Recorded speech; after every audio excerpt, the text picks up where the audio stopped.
Effect of depth, effect of depth. Effect of depth क्या चीज है? ये हमारे पास में भाई अर्थ है, ठीक है, ठीक है, अर्थ। और अर्थ की जो रेडियस है वो है कैपिटल आर। अर्थ रेडियस क्या है? कैपिटल आर, ठीक है भाई।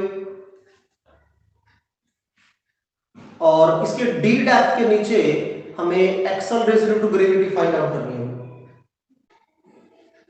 यहां डी डेप्थ के नीचे आपको जी की वैल्यू निकालनी होगी, ठीक है, ये डी डेप्थ है।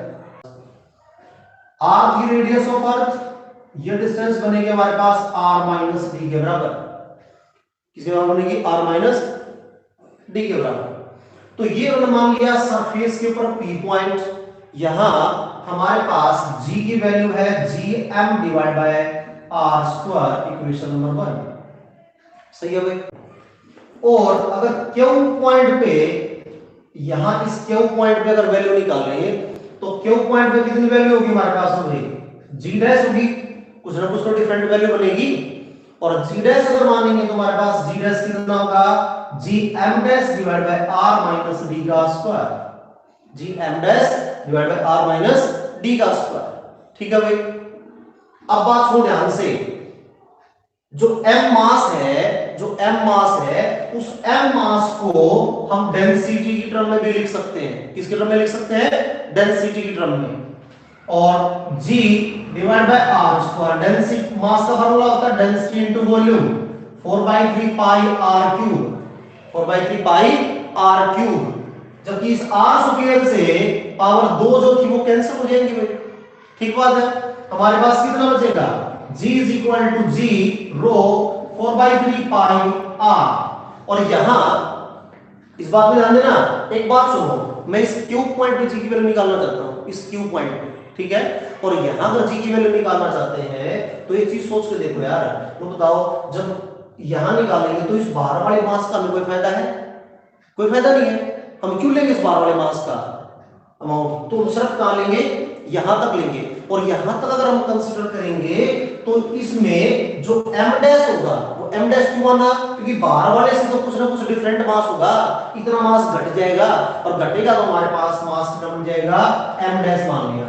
m डैश की वैल्यू बनेगी रो into 4/3 pi r minus d का क्यूब। ये पॉइंट कैसे लिया भाई? देखो ध्यान से देना, ध्यान से देना।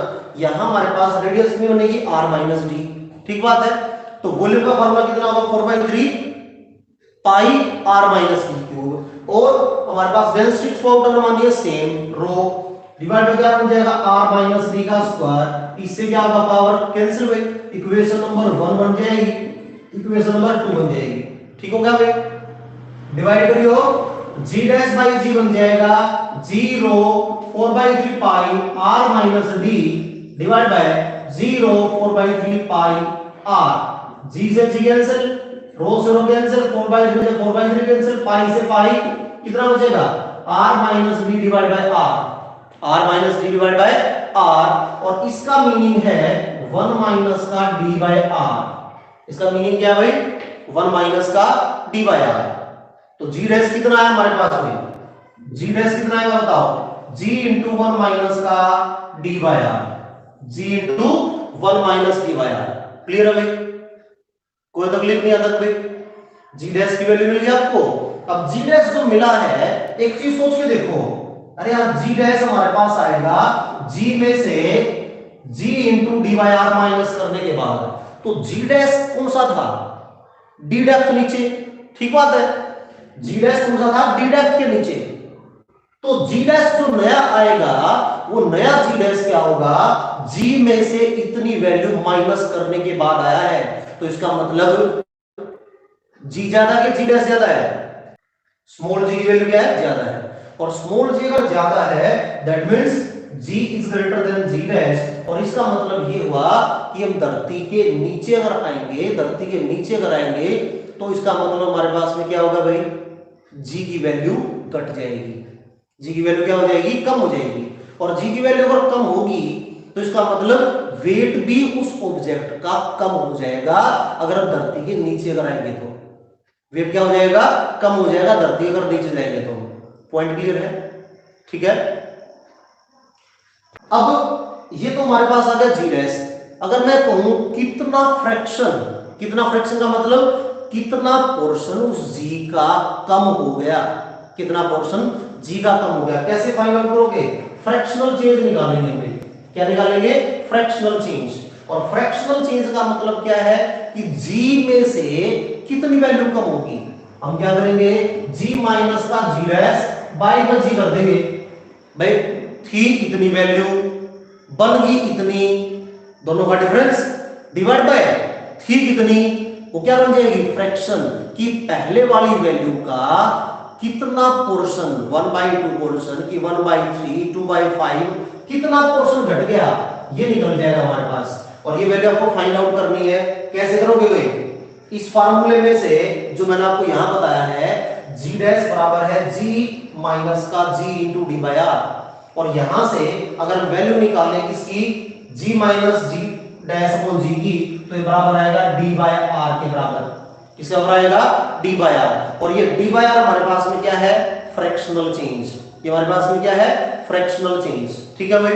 तो फ्रैक्शनल चेंज हमारे पास में इतना है। और इस फ्रैक्शनल चेंज को अगर मैं 100 से मल्टीप्लाई कर दूं तो क्या आ जाएगा, परसेंटेज चेंज। क्या बन जाएगा भाई, परसेंटेज चेंज। सही है भाई। ये हमारे पास है फ्रैक्शनल चेंज और ये हमारे पास है परसेंटेज चेंज। सही है भाई। न्यूमेरिकल लिख दे भाई। What will be value of depth, ठीक है भाई। What will be value of depth at which acceleration due to gravity, at which acceleration due to gravity will be decreased by 40%, will be decreased by 40%। g into 1 minus d by r। Question क्या था, find value of depth at which g decreased by 40%। Depth की value बता दें, जहां पे g की value हमारे पास क्या होगी, 40% घट जाएगी। जी है जी, कैंसिल। हमारे पास क्या आ जाएगा, 1 माइनस का D by R is equal to 60/100।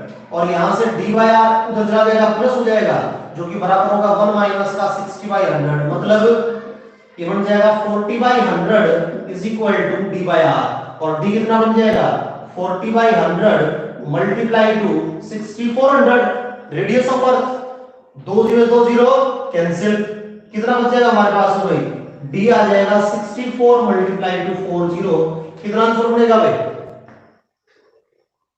ये बन जाएगा भाई, बिल्कुल भाई 0 0 कैंसिल, 4 4 16। और ये हमारे पास आ जाएगा भाई 4 4 25 25 60 आएगा भाई, 2560 2560 किलोमीटर।